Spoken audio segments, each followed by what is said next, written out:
But let's hear it from the Spicejet CMD Ajay Singh speaking with Parisha Tyagi. Like you said, this is the first freighter which is being launched on the 18th of September, and in addition to that, we will put into operation another 3 freighter aircraft in this calendar year before December. Depending upon demand, we will also induct up to 6 more aircraft in 2019. So that's the current plan, and we believe that with this our current cargo handling capacity, which is about 15,000 tons, will go up to about 27,000 tons every month. And by next year, we want that capacity to be close to 50,000 tons a month, both with the additional dedicated freighter aircraft as well as with the belly space that we will have in the new MAX aircraft that we are getting for passengers. So are these specially designed aircrafts, or you are using the same ones that you use for carrying passengers? So firstly, it's the same make of aircraft that we use for flying passengers, and the reason for that is that it's easy for us to operate and maintain the same aircraft that we are flying for passengers.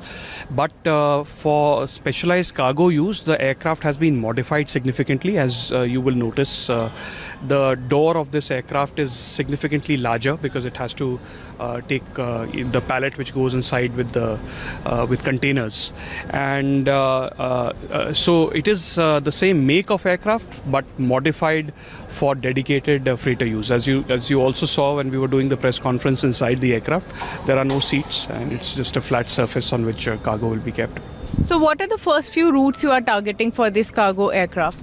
We are targeting to fly this aircraft to Bangalore from Delhi, as well as to Guwahati, to Hong Kong, to Kabul and Amritsar. So those are the initial routes, but there are a significant number of routes where there is a large demand for time-sensitive, temperature-sensitive, high-value goods, and we will keep adding routes as we go along.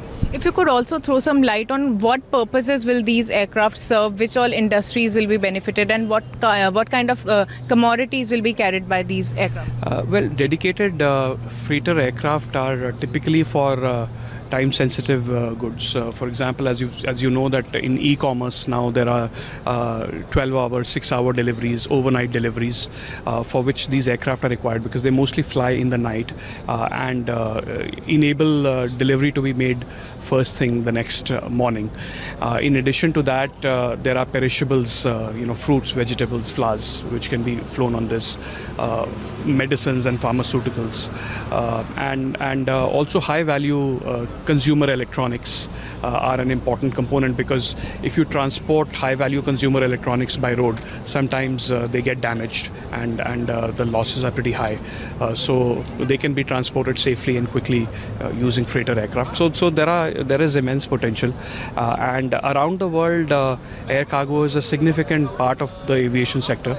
In India, we have not paid as much attention to it, and we believe that with this initiative, both policymakers as well as customers will be able to benefit.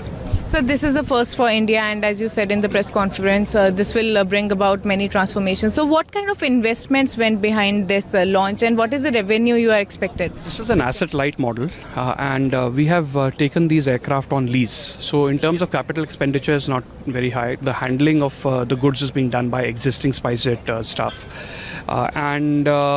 So in terms of investment, not very high, but we think that it's transformative in nature. And what kind of revenue are you expecting it to generate? We will announce those numbers later. We have a business plan, and we think that it's going to be a significant addition to Spicejet's ancillary revenue. So, but why do you think it's a good idea to launch another service at a time when industry is already struggling because of weak rupee and high crude oil prices? We think that it's even more important today. With the cost pressures on the industry, all of us need to increase our ancillary revenue. And this will be a significant addition to Spicejet's ancillary revenue. What kind of approach is Spicejet taking to the current scenario? Are you focusing on cost cutting or any sort of such measures to avoid what happened to your rivals in terms of liquidity? Of course, we need to do our bit in terms of cost reduction. So we are trying to reduce cost across the board. As you know, we are adding new aircraft, MAX aircraft to our fleet. As they start to come in, incrementally the cost will reduce because those aircraft burn 15% less fuel.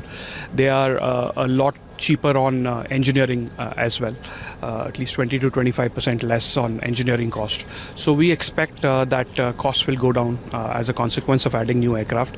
In addition to that, of course, we are working with government to see if we can reduce some taxes and duties which exist for the aviation sector, which pretty much don't exist for our peers around the world.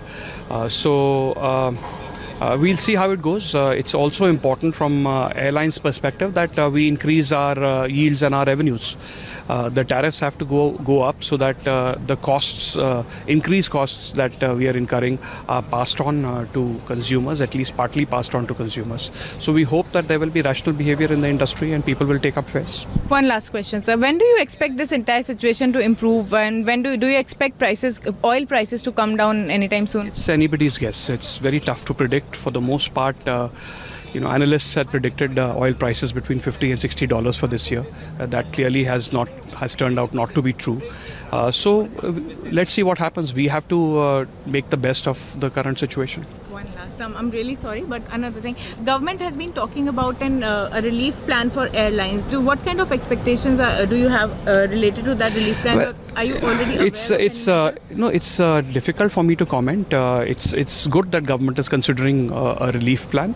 As you know, aviation has been a tremendously successful sector for this government, and with the Udan scheme and with this tremendous growth that we've seen, India being the fastest growing aviation market in the world. We think that it's one of those big success stories of this government, and we are confident that the government will not want to see failures in this sector. So we are happy with if they consider a relief program.